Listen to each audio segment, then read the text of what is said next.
Assalamualaikum warahmatullahi wabarakatuh.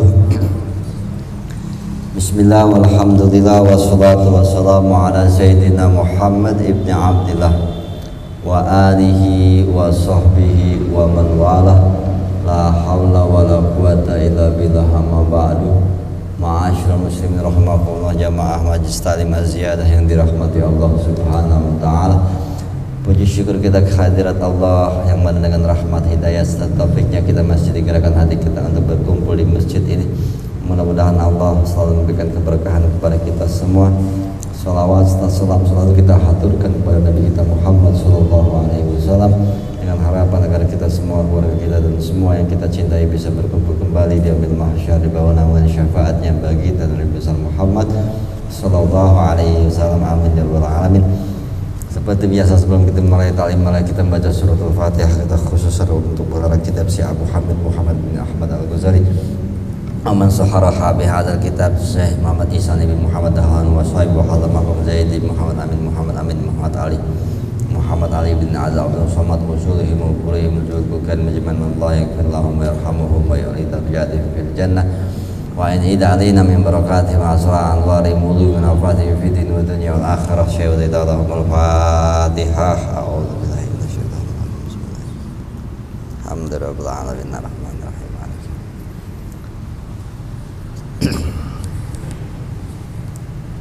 Jamaah sekalian, kita lanjutin lagi pengajian kita masih di dalam kitab Sirajul Talibin halaman 168 jilid kedua, baris bait baru tuh. Wa amma ridha bil qada, ya bait baru ya. Wa amal qada wa amma ridha bil qada ada.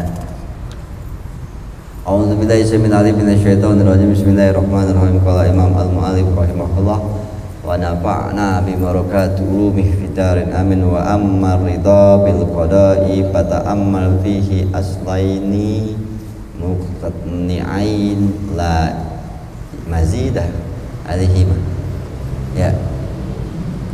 Adapun masalah redha tafwid kemarin adalah bersandar atau menyerahkan urusan, percaya 100% kepada Allah, mempercayakan urusan hidup, bersandar kepada Allah. Dan itu memang butuh keridhaan ya. Karena saat kita menyerahkan urusan kepada Allah bukan berarti semua urusannya akan menjadi menyenangkan ya. Tetapi kita memang menyerahkan, baik buruknya kita serahin sama Allah, begitu ya. Walaupun sebenarnya Allah pasti memberikan yang terbaik, tapi terbaiknya Allah nggak sama terbaiknya kita. Kadang kita mengatakan baik itu menurut Allah, tapi menurut kita kadang-kadang enggak. Padahal kalau kita udah menyerahin kepada Allah secara urusan kehidupan, itu pasti Allah akan memberikan yang terbaik buat kita ya. Karena kenapa kadang tidak sama antara kebaikan menurut Allah tetapi kelihatan buat kita keburukan? Karena memang asa antakrahu say'ah bahwa ya khairul lakum wa anta tuhibbu syai'an wa asa antahibbu syai'an bahwa syarrul lakum. Kadangkala ya ayat kebalik kali, anta asa antakrahu syai'an, takrahu duluan apa tuhibbu duluan? Kadangkala apa yang kamu benci, yang kamu enggak suka itu baik menurut Allah. Kadangkala bisa jadi yang kamu suka, yang kamu senangi ternyata itu buruk menurut Allah. Udah pernah dibahas ini, bagaimana caranya biar keinginan kita sesuai dengan keinginan Allah. Dan apa sesuatu hal yang kita anggap baik sesuai dengan apa yang Allah anggap baik. Caranya satu, saat kita menjalankan hidup dengan tidak memakai hawa nafsu dan ego, maka kemungkinan mirip dengan keinginan Allah. Itu. Jadi saat kita memakai ego dan hawa nafsu, pastinya akan bertolak belakang dengan keinginan Allah. Ya, makanya Allah mengatakan bisa jadi apa yang kamu anggap baik dengan hawa nafsumu itu buruk menurut Allah, karena Allah tidak memandang dengan hawa nafsu. Ya, bisa jadi satu hal yang kamu anggap baik buruk dengan hawa nafsumu itu baik menurut Allah. Jadi hawa nafsu yang membuat kita nggak pernah sesuai dengan keinginan Allah. Itu. Ya. Jadi tauhid itu menyerahkan urusan kepada Allah, redha dengan dasar redha. Wa amma ridha, adapun yang dibilang redha sama redoin beda ya. Ya. Redha itu menyerahkan, redoin kepaksa banget kayaknya. Redha bil qada, redha dengan segala macam ketentuan Allah. Sama aja sebenarnya sama tauhid ya. Tauhid pun menyerahkan urusan kepada Allah, redha pun adalah nerimain, itu redha artinya. Bahasa Indonesianya apa redha? Redha artinya redha begitu juga. Redha apa? Nerimain, ikhlas gitu. Redha terhadap keputusan Allah apapun yang terjadi. Keputusan ini kan rukun iman yang keenam ini sebenarnya. Ya, kita sebenarnya lagi mempelajari rukun iman yang keenam. Rukun iman yang keenam ini memang kalau kita bisa menjalani dengan baik, makanya kita sudah masuk jadi orang-orang yang mempunyai keimanan yang sempurna. Ya, karena itu paling jarang yang mampu kepada rukun iman yang keenam ini. Karena inilah yang dibilang redha atas keputusan Allah apapun. Ya, ini yang dibilang mendalami rukun iman yang keenam, di mana kita harus bisa menjalankannya. Seenggak-enggaknya seharusnya sudah harus bisa menjalankan di atas umur 40 tahun. Redha rukun iman yang keenam ini harus sudah jalan. Ya. Nanti ada kayaknya khusus tentang redha lagi. Memang sudah sering dibahas di Nasul Ibad pun sudah pernah dibahas tentang masalah qada. Ya. Menerima takdir baik buruknya. Ini yang dibilang banyak kita sudah menjalankan rukun iman 1, 2, 3, 4, 5 ya, makanya yang terakhir ditaruhnya kenapa? Karena ini yang paling sulit untuk diyakini dan dijalani, rukun iman yang keenam. Ya. Menerima takdir baik dan buruknya. Imam Ghazali pernah bilang seseorang ya, yang memikirkan masa lalu dengan menyesalinya, sesungguhnya dia sudah menentang qada, takdir Allah, tidak menerima takdir. Seandainya contoh gini, seandainya gue dulu nggak kerja di sini ya, mungkin gue akan seandainya dulu gue nggak kawin sama dia ya, ini menyesali masalah yang terjadi. Itu orang yang tidak menerima takdir. Ini yang dikatakan orang yang tidak menjalani qada, rukun iman yang keenam. Itu ya, apapun yang sudah terjadi itu tidak ada yang kebetulan, itu sudah jadi ketentuan Allah. Gitu. Jadi apapun yang sudah terjadi dalam hidup kita sekarang ini, jangan pernah menyesali yang sudah terjadi, karena yang sudah terjadi saat kita sesali itu kita keluar dari rukun iman yang keenam, menerima takdir Allah baik ataupun buruk. Itu. Di sini dikatakan fata'amal fihi aslaini muqni'aini la mazida alaihima. Ya, maksudnya renungin, pikirin tentang masalah qada, ridha terhadap qadanya Allah ini adalah ada dua hal pokok. Ya, dua hal dasar yang mencukupi muqni'aini. Maksudnya la mazida alaihima, enggak perlu ada tambahannya. Maksudnya dengan pemahaman ini aja nih, dua hal tentang makna ataupun pemahaman tentang qada, redha terhadap qada Allah ini cukup, nggak perlu pakai ditambahin, kata beliau begitu. La mazida alaihima. Ahaduhuma, pertamanya adalah ya masalah redha terhadap takdir Allah. Ma'fi ridha minal faidati fil hali wal ma'al. Apa-apa yang ada di dalam redha, kalau kita redha dengan qadanya Allah, redha dengan keputusan Allah, maka itu ya membuat kita dapat faedah ya, baik di dunia ataupun di akhirat. Bahasanya kalau kita redha pertama nih, makanya cukup dengan dua hal ini untuk memahami redha. Kalau kita redha pertama, maka kita akan dapat kebaikan atau kesenangan dunia ataupun akhirat nanti. Keuntungannya, faedahnya buat kita itu menyenangkan hidup kita ataupun membuat kita mendapat berkah pahala di dunia dan di akhirat pun mendapat pahalanya Allah. Jadi yang namanya redho di dunia dan di akhirat itu ada faedahnya. Ya, kalau nggak redho kebalikannya. Ya. Amal faedatu fil hal. Adapun faedah, faedah apa sih artinya? Hah? Faedah bahasa Arab nih. Ya. Makanya fuad itu diambil dari kata faedah. Fuad itu kan orang bilangnya hati.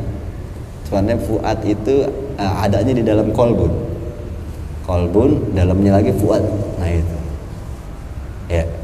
Jadi yang benar bisa merasakan keharuan faedah. Faedah itu suatu yang kita dapat secara hakiki gitu, pemahaman.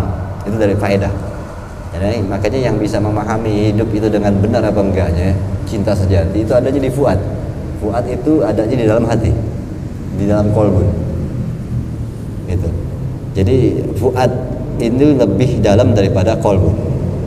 Justru fuad ini adanya di dalam kolbun. Asal katanya faedah. Gitu. Nah, faedah itu apa artinya? Ya. Manfaat. Manfaat ya.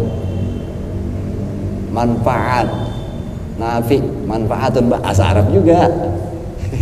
Itu manfaat, faedah bahasa Arab, diartikan bahasa Arab lagi. Ya, faedah artinya manfaat. Ya, manfaat bahasa Arab juga.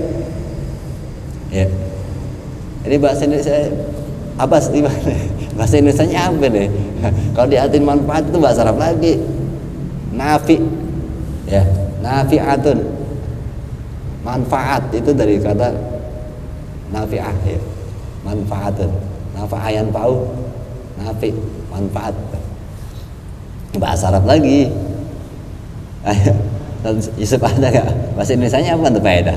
Jadi kita sering ngomong faedahnya gitu. Yang ada ya? Gak punya kita? Hah? Makna? Manfaat? Iya, manfaat. Nah, kalau misalnya manfaat itu bahasa Arab, bahasa Indonesianya apa manfaat?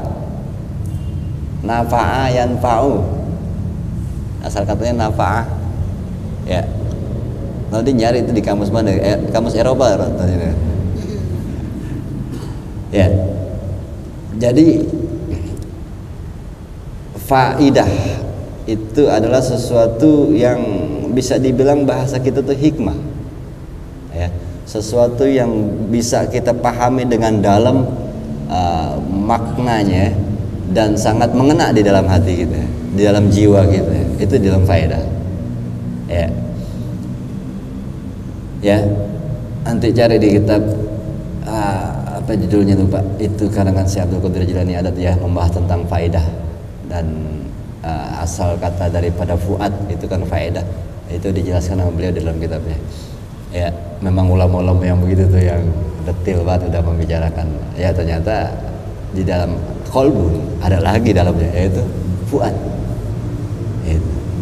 Yaitu dia menjelaskan, maka itu faedah itu adalah sesuatu pemahaman, mendapat sesuatu yang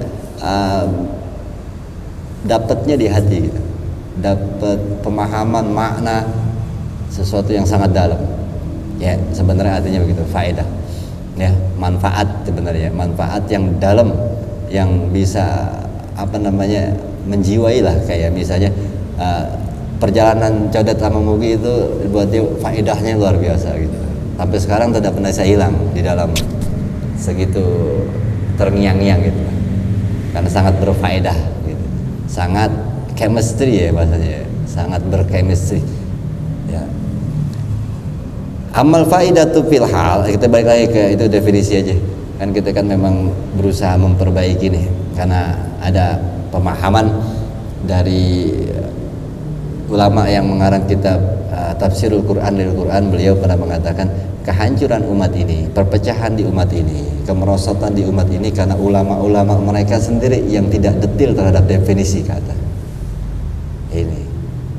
Jadi makanya kita harus agak dalamin lagi definisi-definisi agar jangan salah paham. Itu akhirnya membuat jadi perpecahan agama Islam karena tidak detail dengan makna definisi-definisi kata. Jadi salah paham. Gitu. Ya kayak rezeki kan pikiran kita duit aja rezeki ya. Rezeki itu kan segala sesuatu yang bisa menyenangkan hati kita, itu namanya rezeki ya. Karena emang pada umumnya senangnya sama duit hati tuh, akhirnya dipikir rezeki itu duit itu ya. Itu kan definisi, masalah definisi yang salah paham akhirnya jadi bermasalah. Nah, faidah fil hal, adapun faedah di dalam kehidupan dunia ini, orang yang redha terhadap takdir Allah itu adalah paparagul kolbi ya, lapang dadanya. Sadrul kolbun di sini dikatakan hati mereka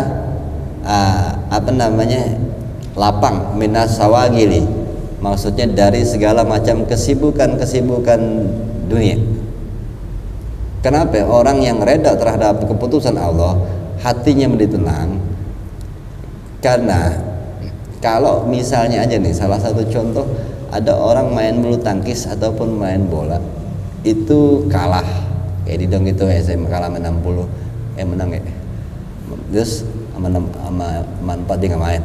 Itu abis main pertandingan kalah, itu kepikiran malamnya tidur nggak bisa, aduh tadi kenapa gue nggak syuting begini, itu kebayang terus kegagalan ya timnya. Ini dikatakan hatinya jadi nggak bisa tenang kan ya, terlalu resah terus sampai nggak bisa tidur ngebayangin tadi pertandingan kenapa harus kalah. Ini yang dibilang kalau orang yang reda terhadap keputusan Allah, udah itu sudah takdir Allah, tadi emang harus kalah, gimana pun emang harus kalah, akhirnya malamnya tenang, makanya hatinya akan jadi lapang. Itu maksudnya, dimana saat orang terima takdir dari Allah, reda, maka dia akan tenang jiwanya, hatinya akan lapang ya, karena menerimain udah begitu. Nyata ya coba tuh udah nerimain aja deh, makanya tenanglah jiwanya kan. Emang dia harus jadi bidadari gue di surga nanti gitu. Di dunia bukan milik gue gitu, dia terimain deh ya. Itu makanya kita harus bisa menerima. Kalau memang sedang lagi jalanin, tapi pas udah selesai ya udah, sudah terjadi itu, sudah takdir, semua sudah berlalu, ya udah nggak usah dipikirin lagi, karena cari maknanya aja ya. Tinggal bagaimana tuh kalau kata Ebit Giade, kita tinggal bagaimana kita merasa di belahan jiwa yang mana kita sembunyikan masalah, merenungi makna dari apa hikmah yang kita dapat dari semua yang terjadi, bukan menyesali. Karena yang bikin kita resah dan tidak tenang jiwa kita dan sibuk hati kita karena kita tidak redha dengan apa yang sudah terjadi, nggak nerimain semua yang udah berlalu gitu ya. Makanya kalau orang yang memang redha kepada Allah terhadap keputusannya jangan baik gitu, kejadian seperti apapun dia cuma bisa berdiam gitu ya, diam ya, tapi emang sedih gitu, tapi nggak bisa berkata apa karena memang sudah terjadi dan itu sudah keputusan Allah ya. Nabi sempat diam saat kalah perang Uhud ya, walaupun rahangnya sedang retak gitu, banyak darah, dia diam karena memang sudah takdir itu, nggak ada yang bisa dirubah. Kenapa harus kalah, kenapa harus ini, nggak bisa gitu. Tapi orang yang memang sudah terima yang takdir ya udah, setelah berbuat terus gagal ya udah terimain gitu, karena jalanin aja gitu. Apalagi kita harus menyesali sesuatu yang ya kita lagi jalanin tapi ngedumel, apa sih begini harusnya kemarin nggak begini ya kan, jadi pegel 2 kali ya. Kita harus ngerjain terus ngedumel tentang masa lalu, kalau gua nggak begini kan nggak harusnya begini, kalau begini kan kemarin, kalau nggak begini kan nggak, tapi sambil ngerjain kan pegel 2 kali. 1 sibuk sama ngerjain, 2 hati resah dengan tidak menerima masa lalu yang mengakibatkan dia harus kayak begini, misalnya begitu ya. Misalnya dia harus jadi begitu karena masa lalu kemarin begini. Akhirnya dia pas sekarang jadi begini, dia ngeluh, kenapa sih, tapi sambil ngerjain, ini gini, kalau kemarin gue nggak begini, nggak bakal begini nih. Ini hidup tidak bahagia banget, ngerjainnya tidak senang, hati resah. Karena apa? Tidak terima keputusan Allah, sudah terjadi udah ya, hadapi dengan senyuman kalau kata Dewa 19 ya. Semua yang terjadi biar terjadi gitu kan, ya udah jalanin aja, hadapi dengan senyuman. Sulit ya, walaupun senyum walau hati menangis kan gitu ada lagi lagunya. Tapi jalani aja hidup ya dengan senyum dan nikmati. Semua sudah terjadi, ya sudah terjadi, nggak akan pernah berulang lagi. Ambil hikmahnya, ambil hikmahnya, ambil kok ada Iwan Fals, banyak lagunya ya. Udah 3 tuh, Dewa 19, Peter Pan, Iwan Fals. Ya, kalau mau dilihat lagu-lagu itu luar biasa dalam kalau kita mau pakai hati lihat. Ya, itu. Lalu tadi yang namanya faedahnya sebenarnya bisa diartikan hikmah ya. Hikmahnya redha terhadap takdir Allah. Ya, yaitu di dunia ini lapang hati kita ya, wakilatil hammi, akan jadi sedikit atau berkurang keresahan jiwa kita min ghairi faedah, karena yang namanya resah tidak ada faedahnya ya, lapang dada, jiwa kagak risau, resah berkurang tuh kalau kita menerima takdir Allah. Yang sudah terjadi udah terjadi, makanya akan lebih tenang. Kenapa? Keresahan akan berkurang dan bahkan bisa menghilang keresahan kita. Kenapa? Kita udah nerimain itu ya. Itu yang dibilang ham atau hazan. Hazan ini adalah kesedihan. Kesedihan kita akan berkurang, resah kita akan berkurang, bahkan bisa jadi kita akan jauh daripada kesedihan ya. Sedih mungkin ada tapi berkurang ya, kalau memang sesuatu yang menyedihkan telah terjadi dalam hidup kita, misalnya kan ditigain gitu kan, kita tahu itu ya udah, emang itu harus terjadi, emang takdir gue harus ditigain, masa lalu gue begitu gitu. Tapi sekarang ya sedih sih boleh, tapi kalau kita menerima takdir, sedihnya akan berkurang ya gitu. Ya udahlah, emang takdir gue ditigain gitu, jadi sedihnya akan berkurang ya, mengurangi kesedihan. Kalau memang sedih ya pasti, makanya dikatakan di sini agak berkurang, wakilah itu lebih kurang, bukan hilang, berkurang resah dan kesedihan. Maksudnya apa ya, saat Nabi perang Uhud kalah juga bukan berarti dia nggak bakalan sedih, dia nerima takdir Allah, keputusan Allah harus kalah, cuma sedih tetap ada, tapi dengan menerima takdir itu sedih akan berkurang begitu ya. Jadi lebih kuat hati kita saat ya nggak ada gitu orang kehilangan orang tua atau kehilangan anak atau istri meninggal, jadi nggak sedih gitu ya. Dia nerimain ya udahlah, emang udah takdir Allah meninggal, cuma bukan berarti kok gue nggak sedih ya, kenapa ya? Itu mah bangetan namanya, dia lagi mau nyari bini lagi itu kalau nggak sedih itu. Jadi kalau sedihnya pasti ada, tapi dengan kita nerimain takdir, sedihnya akan berkurang ya. Karena presentasi tadi 100% jadi tinggal 50%, karena 50% lagi diambil oleh takdir, menerima takdir ya, redok menerima takdir yang sudah terjadi ya. Karena Nabi Muhammad tuh masih menangis, tapi memang akan berkurang menangisnya, maksudnya nggak jadi nangis histeris, nggak sedih cegukan apa namanya, sek-sekan gitu. Nabi pas anaknya Ibrahim meninggalkan, dia tetap nangis sampai air matanya menetes kepada jenggotnya, dia melihat mayitnya itu ya. Tapi ya beliau tahu dia harus menerima takdir, situ sudah takdir Allah, dia harus redha dengan takdir. Tapi tetap ada kesedihan, tapi mungkin berkurang, nggak jadi histeris, nggak jadi sedih ya. Bisa jadi setelah itu ya sudah ya, hari itu doang dia coba untuk bersedih, tapi setelah besoknya ya udah begitu. Itu yang orang yang bisa redha dengan takdir. Memang berat ya, tapi itu harus diusahain. Nabi lagi begitu nangis, agak menetes air matanya. Sahabat tanya, ya Rasulullah, bukankah tidak boleh meratapi mayit? Nabi nengok dengan tersenyum, tuh masih tersenyum loh, nengok senyum, dijawab sama Nabi, bukannya tidak boleh ya, yang tidak boleh itu mengeluarkan suara-suara yang membuat Allah murka ya. Cuma nangis tanpa ada suaranya itu nggak apa-apa, cuma sampai histeris, bunga redo, bini gue mati, bunga redo begitu, nggak bisa itu. Kamu teriak-teriak, ada kan kalau yang ada histeris tuh ya, sampai pingsan nggak terima lakinya selingkuh gitu. Ya itu boleh menangis tapi nggak boleh ngeluarin suara yang membuat Allah murka. Itu ya, jadi cuma sedih-sedih yang kilatul hazan di sini, agak sedikit sedihnya berkurang. Kenapa? Ya karena dia reda terhadap takdir Allah. Walidzalika qala ba'duz zuhadi rahimahullah. Dengan demikian, dengan masalah kalau kita ridho dengan keputusan Allah, maka kita akan, hati kita akan lapang dan akan sedikit keresahan kita. Orang-orang zuhud, mereka mengatakan, sebagian orang zuhud mengatakan, idza kana qadaru haqqan falhamu fadlatan. Kalau memang takdir itu adalah suatu kebenaran, takdir memang sudah harus terjadi, lalu apa gunanya keresahan?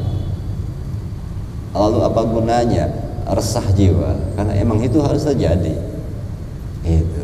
Jadi kalau memang sudah takdir Allah terjadi, kenapa kita harus resah?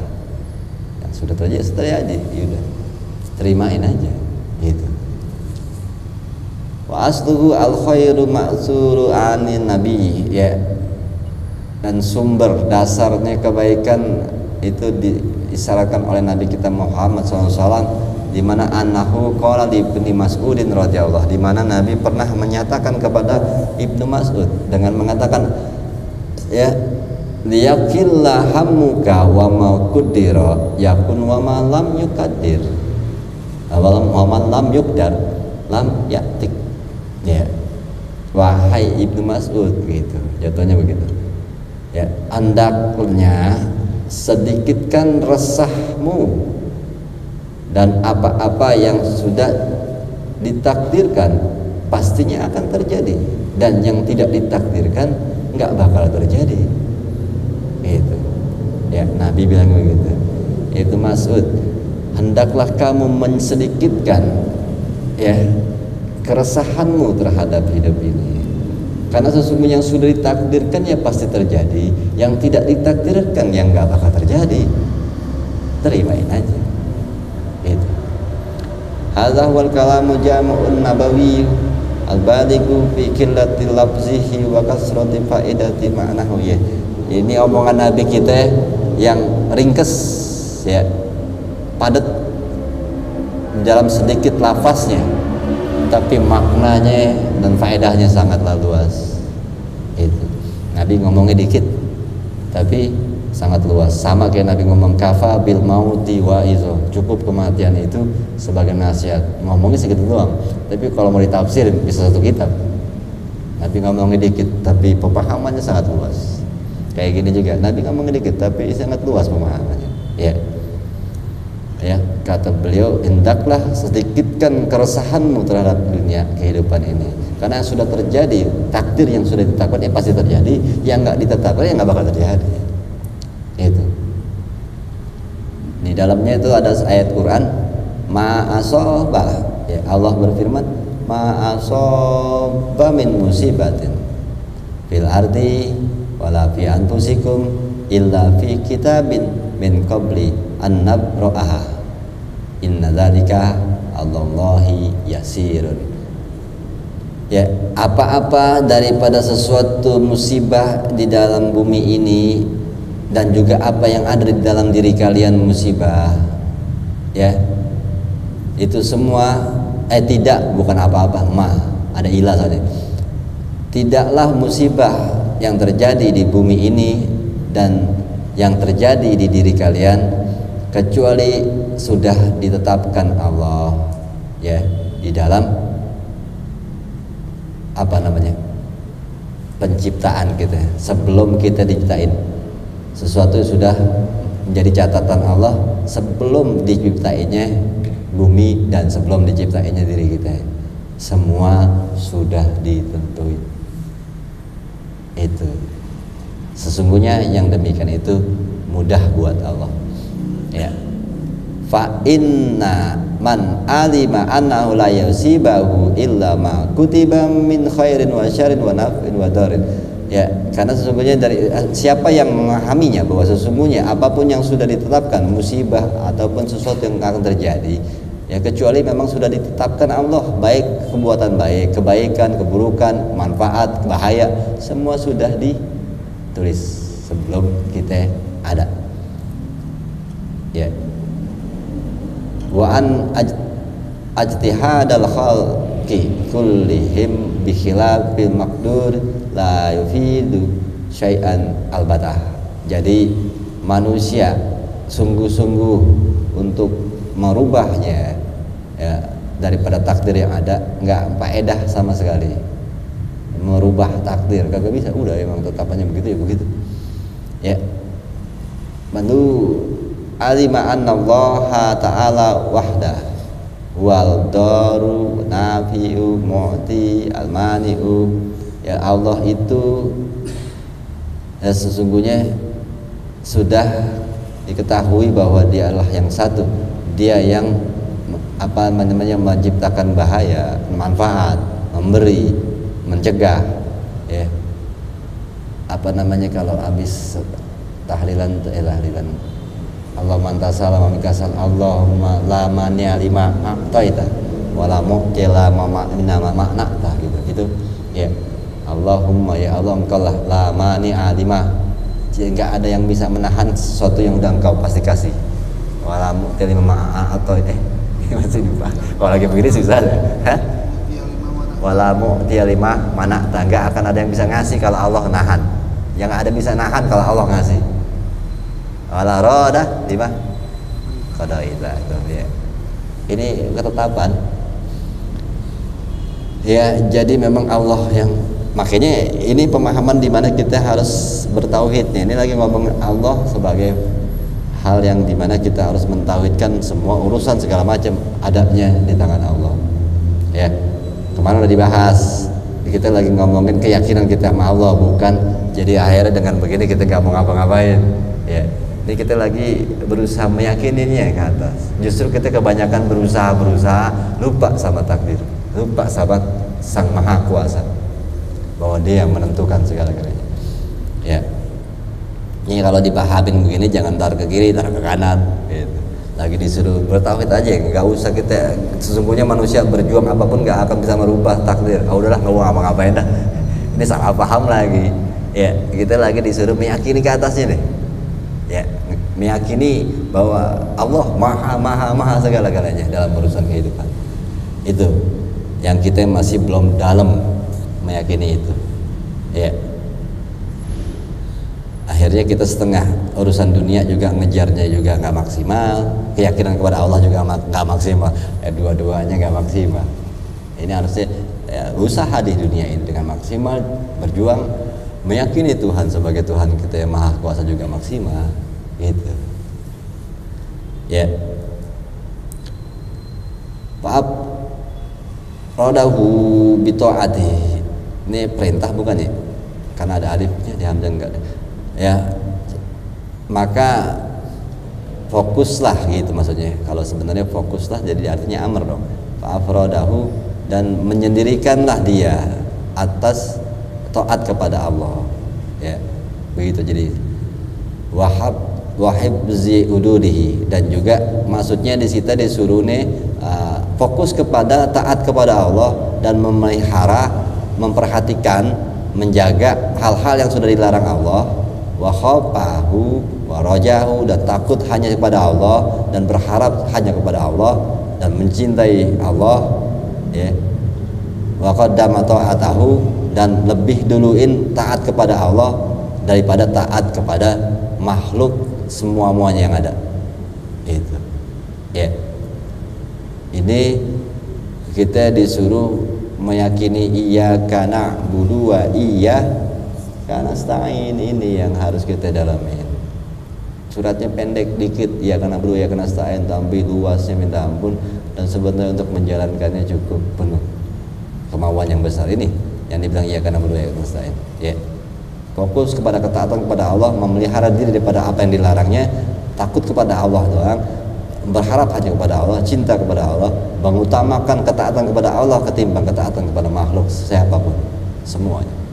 Itu iyyaka na'budu wa iyyaka nasta'in. Wa afradahu bil isti'anah, dan juga fokus cuma memohon pertolongan dan meminta hanya kepada Allah. Iyyaka na'budu wa iyyaka nasta'in. Ya, wa tadarru'u ilaihi wa ridha biqada'i, dan merendahkan diri kita di hadapan Allah. I am no one, selalu begitu. Saya bukan siapa-siapa. Semua ini anugerah dari Allah. Bisa ngomong juga dari Allah, bisa baca kitab juga dari Allah, bukan kepintaran saya. Bisa ibadah dengan kuat juga bukan dari saya, itu dari Allah. Jadi I am no one, merendahkan diri kita kepada Allah. Terus dan juga redha terhadap takdir keputusan Allah di dalam hal syiddah wa raha, baik hal yang menderita ataupun yang menyenangkan, harus terimain. Ini konsep di mana kita disuruh bertauhid. Beginilah cara bertauhid. Ya. Itu yang harus direnungin. Gimana caranya? Hanya memohon pertolongan kepada Allah, hanya menyembah kepada Allah. Iyyaka na'budu wa iyyaka nasta'in. Ya, bukan berarti tidak boleh memohon bantuan kepada manusia. Itu sebab akibat. Sebab akibatnya antara manusia, tetapi tetap keputusan adalah di tangan Allah. Makanya tetap iyyaka na'budu wa iyyaka nasta'in. Hanya kepadamu aku menyembah, hanya kepadamu aku mohon pertolongan. Tapi harus ada sebab akibat. Kalau nggak pakai sebab akibat, itu kita namanya bukan manusiawi. Misalnya kita minta tolong sama teman, masukin kita kerja, kita disuruh ya udah dah bikin CV tuh begini ntar gue masukin sono. Nah, itu usahanya. Tapi memohonnya tetap ya Allah, terimalah saya dari kerjaan ini. Jadi yang namanya antar manusia itu harus ada, nggak boleh nggak ada. Ya, saya akan kerja di perusahaan itu tuh langsung ya iya karena berdoa ya Allah berikan saya bisa kerja di situ. Gimana caranya? Ya, kita baru dari luar lihat gedungnya doang. Terus sebab akibatnya soalnya nggak ada, nggak bisa. Hanya langsung meminta mohon kepada Allah tanpa ada sebab akibat, karena nggak manusiawi jatuhnya. Makanya sebab akibat ini harus dikerjain, baru memintanya hanya kepada Allah. Itu paham ya? Masalah gitunya. Jadi jangan salah paham tuh ya karena berdua ya karena saya. Ya.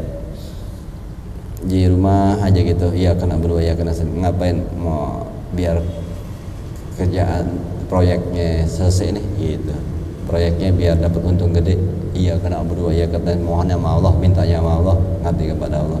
Terus nanti kerjain proyeknya kagak ada kerjain, ini nggak datang kagak nyampe juga gitu ya. Memohon sama Allah tapi harus ada sebab akibatnya. Ya kerjain itu proyek, masa nggak dikerjain proyeknya itu ya. Ini yang dibilang Allah menyatakan, itulah yang dibilang bab tawakal. Ya, tawakal adalah di mana kita udah kerja maksimal baru menyerahkan kepada Allah. Itu baru tawakal. Jadi melewati dulu sifat manusiawinya, sebab akibat, lalu menyerahkan urusan kepada Allah. Nggak bisa langsung menyerahkan. Itu kita bukan manusia namanya. Karena manusia harus ada sebab akibat baru bertawakal. Ya, itu yang dibilang tawakal yang sebenarnya. Ya. Ya, karena kan udah sering ya Sobro tuh naruh rokok, bungkus rokok tengah lapangan. Kagak kisi-kisi. Gitu. Ya Allah isi Allah. Ya kan aku dua iya kan nasta'in. Kagak kisi-kisi kalau kita nggak pakai duit. Ya. Atau nggak nyuruh orang, tolong rokok kosong begini ganti dong yang baru tuh. Ada sebab akibat. Ya gitu. Satu rokok mulu deh. Tapi kan ada sebab akibatnya dulu, nggak bisa langsung dari atas langit ya Allah jadikanlah ini ada isinya. Iya, sindiran, ya. Jangan sampai nggak ada isinya kalau ngasih. Ya, kalau gimana dengan kisah Nabi Isa dengan menurunkan makanan dari langit buat sahabat? Mau yang begitu? Nggak boleh lagi, nggak benar kalau udah ngeliat yang begitu. Berani? Kita yang wajar-wajar aja yang masih ada sebab akibat. Kalau udah kita mau ditunjukkan Allah tentang kalau kita mohon Allah langsung berikan tanpa sebab akibat, konsekuensinya kalau ente nggak bener lagi diazab.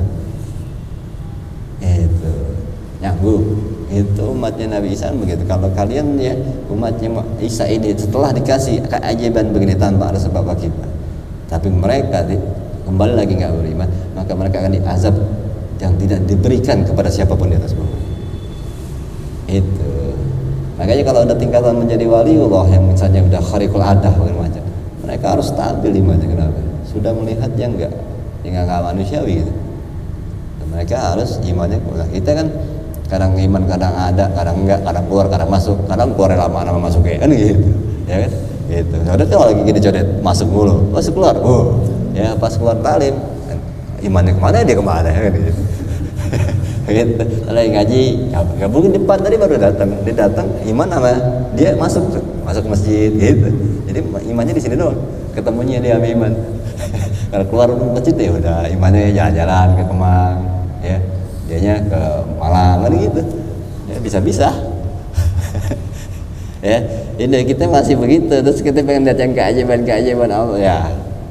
Disiksa doang ntar kita, iman kita belum full ya.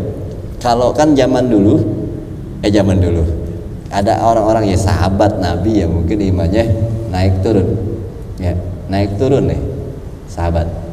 Kalau Nabi nggak pakai turun, naik terus. Kalau sahabat wali mungkin naik turun. Kalau kita keluar masuk kita ini masih keluar masuk ya. Jadi jangan sok-sokan pengen bertauhid lo pengennya udah pengen khariqul adah gitu yang aneh-aneh mintanya. Iman masih keluar masuk mau yang aneh-aneh gitu. Ya, yang ada sebab akibatnya aja dah masih ya pahala ya paklan ya begitu aja dah. Jangan aku pengen wirid dia tahu apal aja sorop kagaknya nggak bisa gitu. Ya, iman kita masih keluar masuk, nggak bisa pakai yang begitu ya. Limuladuni gitu kan pikirnya. Limuladuni nih, laduni ya gak? Laduni itu buat orang imannya yang naik turun atau mungkin udah stabil. Nah, kita masih keluar masuk ya. Kalau lagi ngaji emang iman lagi masuk tuh. Dan habis ngaji iman keluar. Ya, bisa jadi lagi ngaji aja iman di samping kagak masuk gitu. Ya, rasa kelihatan pantat ngaji mulu lama banget gitu. Itu iman tuh lagi nyender aja tuh udah mau keluar, ayo kita keluar lama banget ngaji gitu. Ya. Ini perbaiki dulu ya ketauhidan kita. Gimana caranya? Tadi kemarin-kemarin udah dikasih tahu, coba yang agak ekstrim daripada Allah yang bikin ekstrim. Ya, biar kita bisa yakin. Wa amal faedatul fil ma'al. Adapun faedah di kehidupan setelah ini. Ya. Kehidupan setelah ini faedahnya tentang orang yang reda terhadap takdir yang Allah tentukan. Fasawabullahi ta'ala wa ridwanuh. Allah akan memberikan ganjaran-ganjaran pahala. Pahala itu urusan Allah, kita nggak ngerti bentuknya seperti apa. Pokoknya luar biasa indah dan megah lah kalau namanya pahala. Makanya Nabi selalu memperumpamakan, karena pahala itu nggak bisa dibahasakan atau dilihat dengan indera kita. Kayak gimana sih pahala seperti? Sebenarnya pahala itu apa? Bentuknya seperti apa? Kita cuma bisa memahami dan melihatnya di surga. Maka itu Nabi selalu menyontohkan. Pahalanya bagaikan 2 gunung Uhud berupa emas. Pahalanya bagaikan gitu. Kenapa Nabi selalu ngomongin pahala, memperumpamakan? Karena memang Nabi bingung dengan bahasa yang dilihat di surga itu, dengan membahasakan bahasa manusia bingung. Gak ada. Karena segitu indah dan segitu nikmatnya yang namanya pahala. Itu sampai nggak bisa diungkapkan dengan kata-kata. Ya, akhirnya Nabi lebih mencontohkan bagaikan 2 gunung Uhud emas. Ya, itu yang harus kita renungin, bahwa siapa yang ridho kepada takdir Allah, Allah akan memberikan pahala-pahalanya di surga nanti. Waridwanu, dan keredoan. Nah, ini lebih dari namanya pahala, ridhonya Allah. Ya, yang kita incar sebenarnya ridhonya Allah. Surga ada di dalam ridhonya Allah. Qala Allah Ta'ala radhiyallahu anhum wa radu anhum. Ya. Dia mereka reda kepada Allah dan Allah pun reda kepada mereka. Maksudnya radhiyallahu anhum, Allah reda kepada mereka bi ta'atihim lahu, yang mana mereka taat kepada Allah. Sami'na wa ata'na kepada Allah, makanya Allah reda. Ya, saat kita bertakwa, menjalankan perintahnya dengan baik, menjauhi larangannya dengan baik, itu dikatakan kita sudah taat kepada Allah. Dan Allah dengan ketaatan kita itu, Allah akan redha. Allah akan redha, Allah akan memberikan surga. Dan saat kita diberi surga, ya, kita diberi surga sama Allah, wa radu anhu, maka kita pun pasti akan redha. Bima a'tahum min thawabin wa jazil wa karamat. Ya, dengan apa yang Allah akan berikan, yaitu pahala berupa surga, kemuliaan-kemuliaan dan juga banyak sekali kehormatan dari Allah, penghormatan di surga nanti. Ya, jangan bidadari-bidadari yang cantik Allah kasih hadiahnya, yang sangat menghormati kita, cium tangan kita, cium kaki kita. Wah, kita datang aja langsung bidadari, ya Allah bang, mana aja cium tangan kita, kaki kita. Sangat dihormati sama bidadari-bidadari yang cantik. Gimana kita nggak redho Allah kasihnya begitu? Ya, makanya radhiyallahu anhum, Allah redho kepada mereka dengan mereka taat dengan baik di atas bumi. Setelah itu mereka dimasukkan kepada surganya Allah, diberikan hadiah-hadiah sama Allah, wa radwan. Akhirnya mereka pun redho kepada Allah atas apa yang diberikan di surga nanti. Itu ya, ada hidup setelah ini. Saya yakin dunia sementara kesenangannya selalu disertai dengan ketidaksenangannya. Itu jadi jangan terlalu ngoyo, makan banyak aja sakit perut. Itu ada aja efeknya. Ngerokok yang enak sakit paru-paru. Itu ya, itu yang namanya dunia, kesenangannya tidaklah abadi. Ini yang dikatakan fana, karena kesenangannya selalu disertai dengan kesulitan. Makanya bertujulah kepada surganya Allah. Di sini kita cuma berusaha untuk berbuat baik, beramal, menjadi orang yang baik, jauhi permusuhan, kedengkian, agar kita bisa selamat. Biar kita nggak sayang-sayang, dunia udah susah, sorot neraka, kan gitu repot. Ya. Dan dikatakan di sini wa ma fis sukhri minal hammi wal uzni wadajari fil hal wal wizri wal ukubati fil ma'al bila faidah. Yang namanya nggak nerimain ya apa-apa yang berupa jengkel atau marah atau nggak terima, ya namanya cemas, sedih, ya gelisah dalam kehidupan di dunia, dan juga nggak nerimain itu akan di akhiratnya akan mendapat hukuman, siksa bila faedah. Idil qada ngabidun bila fala yansarifu bihamdika wa sukhtika. Ya, jadi yang namanya kita nggak nerimain takdir, resah dengan ketentuan Allah, nggak nerimain sedih, itu akan menderitakan hidup kita di dunia. Di dunia menderitanya apa? Nggak bahagia. Terus di akhiratnya berefek siksa. Maka ini dikatakan sesungguhnya semua ini keresahan, ketidakterimaan nggak ada faedahnya, baik dunia ataupun akhirat. Ya, karena di dunianya kita nggak akan bahagia, di akhiratnya kita mendapat siksa karena tidak terima takdir. Ya, menderita dua kali.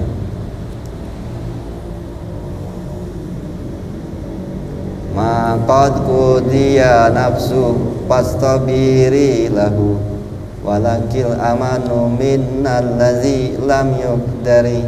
Itu apa yang telah diputuskan Allah, wahai jiwa bersabarlah, walakil aman, ya, dan bagimu tentramkanlah dari hal-hal yang tidak ditakdirkan. Maksudnya walakal amanu minal ladzi lam yuqdari, dan bagimu tentramkanlah jiwamu sesuatu yang nggak ditakdirin.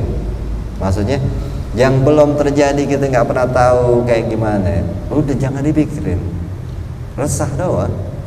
Yang nggak akan terjadi takdirnya nggak usah dipikirin, yang terjadi ya udah jalan. Seandainya saya kerja di sebelah sana dulu gimana ya kalau misalnya saya terima yang udah itu nggak ditakdirin kan, gitu ya. Sesuatu yang tidak ditakdirkan jangan dicemaskan dan dipikirin. Tentramkanlah diri kalian dari sesuatu yang tidak ditakdirin. Maksudnya jangan dipikirin, jiwa kita akan tentram. Yang ditakdirin sabar, gitu. Watahaqaqi annal muqaddaru kainun, gitu. Engkau harus membenarkan bahwa hal yang ditakdirkan itu pastinya akan terjadi. Hatma'an alaiki sabarati am lam tasbiri, gitu. Dengan pasti kamunya akan mengalaminya. Sesuatu yang pasti ditakdirin pasti akan terjadi, mau sabar apa nggak sabar. Ya, mau siap apa nggak siap, yang harus terjadi ya terjadi. Terus yang nggak terjadi, yang bukan urusan kita, ngapain kita pikirin?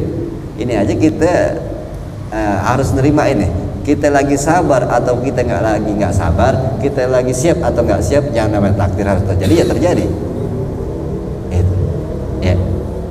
Ini yang harus kita renungin, di mana pondasi tetap sabar menerima takdir Allah. Wal aqilu la yahtarul ham, ya, hamma bila faidah ma'ariz wizri wal ukubati ala rahatil qalbi wa sawabil jannah. Orang yang punya akal,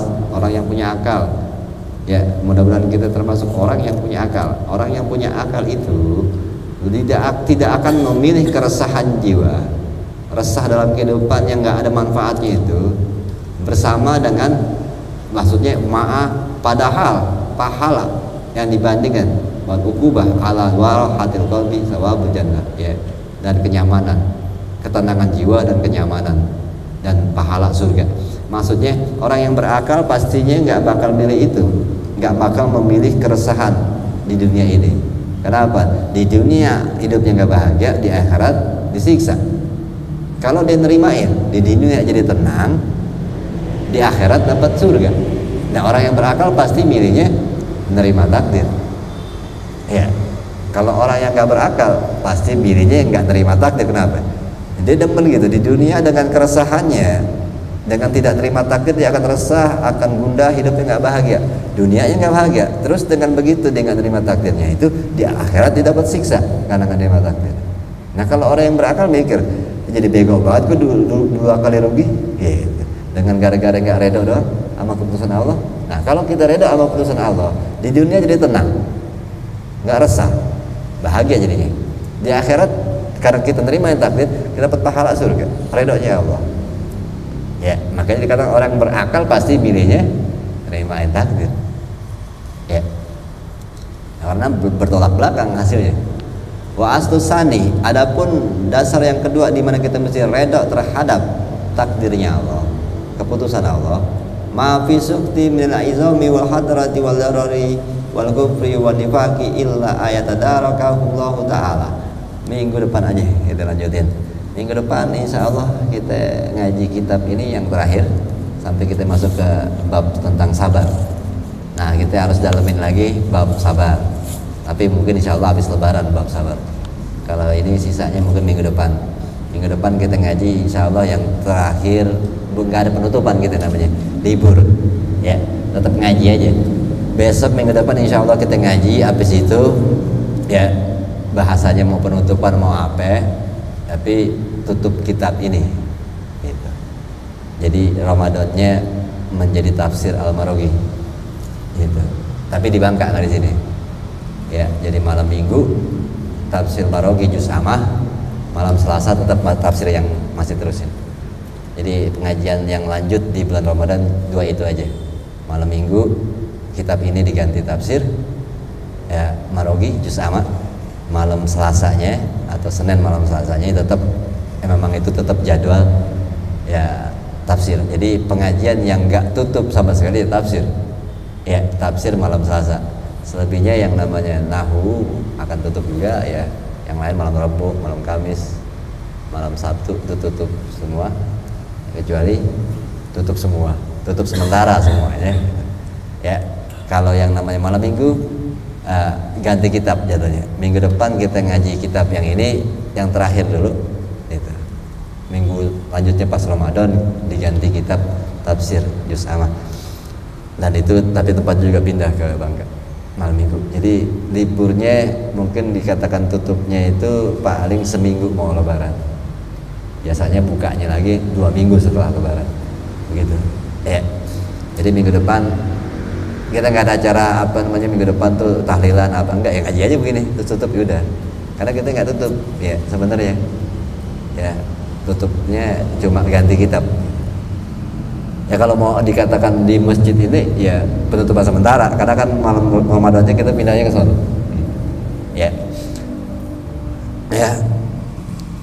Sampai sini aja insyaallah manfaatnya di hadis bihadratin Nabi sallallahu Al-Fatihah. A'udzubillahi minasyaitonir rajim. Bismillahirrahmanirrahim. Alhamdulillahirabbil alamin arrahmanirrahim maliki yaumiddin. Iyyaka na'budu wa iyyaka nasta'in ihdinas siratal mustaqim. Shiratal ladzina an'amta alaihim ghairil maghdubi alaihim waladdallin. Rabbana ighfir ya rahman irhamna ya arhamar rahimin irhamna ya arhamar rahimin irhamna. Allahumma arhamna warham walidina wanfa'na bima 'allamtana wa 'allimna ma yanfa'una rabbi zidna ilma warzuqna fahma bi rahmatikal wasi'ah ya arhamar rahimin. Shallallahu alaihi Muhammadin wa alihi washabihi wasallam. Alhamdulillahirabbil alamin. Assalamualaikum warahmatullahi wabarakatuh.